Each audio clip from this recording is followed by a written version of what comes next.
बुंदेलखंड की मिट्टी से पधार हुई है वह समस्त बेटे और बेटियां, मेरे भाई और बहन, माताएं बहनें, ये वीर भूमि बुंदेलखंड है। कहा जाता है बुंदेलखंड वही माटी है जहां लाला हरदौल ने भाभी के मान और सम्मान को बचाने के लिए जहर तो पीना स्वीकार किया, लेकिन परिवार की मर्यादा पर कभी कोई आंच नहीं आने दी। ये बुंदेलखंड रानी लक्ष्मीबाई की धरती है, जिन्होंने अपने दत्तक पुत्र को अपनी पीठ पर बांधकर अंग्रेजों के दांत खट्टे कर दिए, लेकिन झांसी के स्वाभिमान पर कभी कोई आंच नहीं आने दी। ये बुंदेलखंड महाराजा छत्रसाल की माटी है, जिन्होंने मुगलों की गर्दन को काटकर उनके लहू को पान कर अपने प्यास को बुझाया।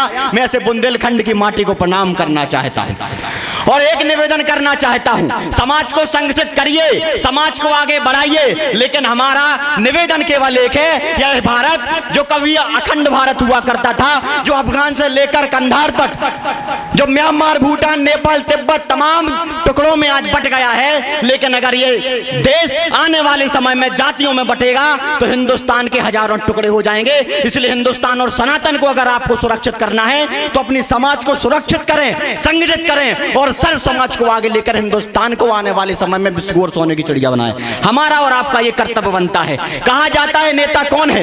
नेता नयति इति नेता, जो नियति को आगे लेके जाता है वह नेता होता है। लेकिन आज के समय में केवल खलनायक पैदा होते हैं, जननायक पैदा नहीं होते। इसलिए मैं आपसे निवेदन करना चाहता हूं कि जो भारत के भविष्य के बारे में सोचे, भारत को विश्व गुरु बनाने के बारे में सोचे।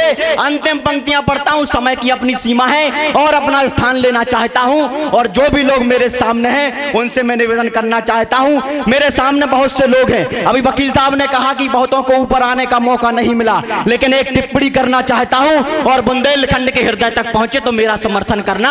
आप ये मत सोचना कि मंच पर जो लोग बैठे हैं वो श्रेष्ठ हैं और जो जमीन पर बैठे हैं वो कहीं कमजोर हैं। जमीन पर बैठने वाले ही जमींदार होते हैं। अपने सम्मान में तालियां बजाइए। और तराजू को आपने देखा होगा, तराजू में दो पलड़े होते हैं, जो ऊपर होता है वो कमजोर होता है और जो नीचे होता है भारी वही होता है। आप नीचे हैं इसलिए आप भारी हैं। पंक्तियां सौंपना चाहता हूं कि सौम्य सरलता सुंदरता से युक्त जगत से न्यारी, बुंदेलखंड की मिट्टी पर गर्व करना। हमारे बीच में उप मुख्यमंत्री पधार रहे हैं जिनका नाम केशव होता है और केशव का पर्याय होता है जो मुरली बजाना भी जानते हैं और जो सुदर्शन चलाना भी जानते हैं। उनके सम्मान में भी आपकी तालियां उठे। मैं कहना चाहता हूं कि सौम्य सरलता सुंदरता से युक्त जगत से न्यारी, पावन पुण्य पवित्र धरा है प्राणों से भी प्यारी, पुष्पों की पंखुड़ियों से भी ज्यादा है कोमलता, इस माटी में सदा झलकती गंगा सी निर्मलता। अरे शौर्य वीरता साहस का पर्याय कहूं तो कम है, बुंदेली वीर कथाओं का अध्याय कहूं तो कम है, और छत्रसाल महाराजा का यश गान करूं तो कम है, बुंदेलखंड को भरत खंड की शान कहूं तो कम है, और झांसी की रानी का स्वाभिमान कहूं तो कम है, बुंदेलखंड को पूरा हिंदुस्तान कहूं तो कम है।